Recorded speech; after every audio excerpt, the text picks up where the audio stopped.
So I'm a business analyst within the PMO team.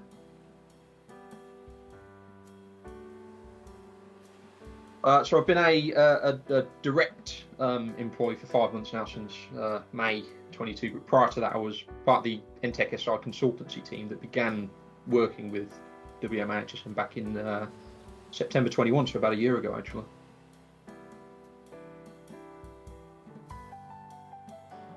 So I like to rely on my experience. So to sort of expand on that a little bit more, I've worked directly for and consulted into quite a large number of very different public and private sector organisations across most sectors, actually. So I think that variety of experience allows me to align WMHSN specific challenges with something that I've most likely seen before, and I can generally use that experience to talk around what I've seen as a response to that challenge, borrow what worked well, whilst recommending against the elements that potentially did not go so well. So I would say experience.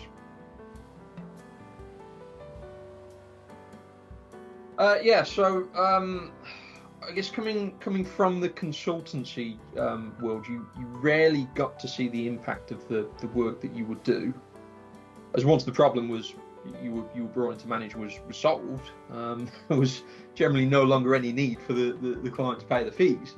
And that was fine to a point, but you do start to miss the gratification of working in a team to solve a complex problem, and then being able to realise the benefits of that solution. So part of the reason I actually joined WMHSM was that I knew that my experience and skill set would be an asset to the organisation, and I was excited to begin to understand the challenges more, work on solutions, and crucially then be able to implement, assess the impacts, and realise the benefits at the end of the process, which is the bit that you generally sort of miss in the consultancy world.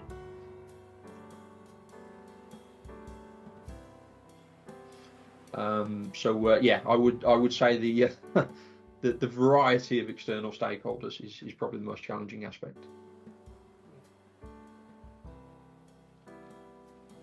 It's got to be Power Apps. Getting through that Power Apps implementation with most of my hair still intact, I would say. So it was a particularly challenging project against a very short time frame, which required a lot of attention and effort to firstly test it, understand how it worked, and then implement that system into our way of working.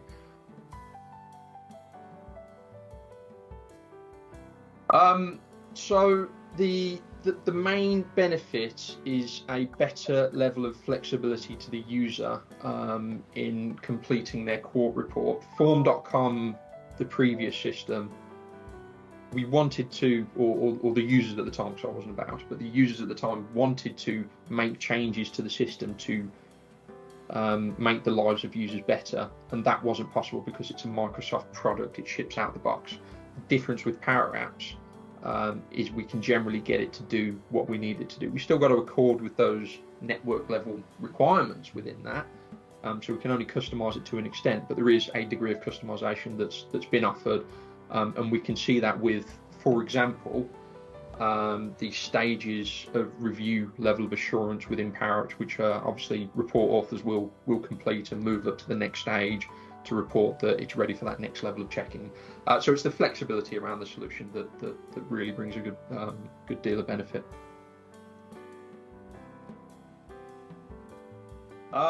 So there's probably two parts to this question, really. In retrospect, it's definitely my mum, but as a typical teenager, you know, I'm ashamed to say I didn't really appreciate everything that she did for me and my sisters at the time. So the factual answer is probably a movie star. So let's go with Arnold Schwarzenegger, greatest action movie star of all time.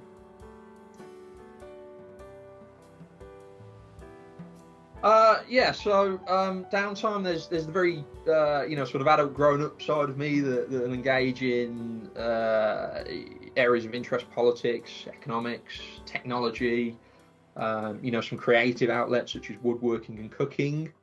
There's also the big kid side of me that'll like video games, science fiction, and explosions. So really, it depends on what kind of day I had and what's going on in the world.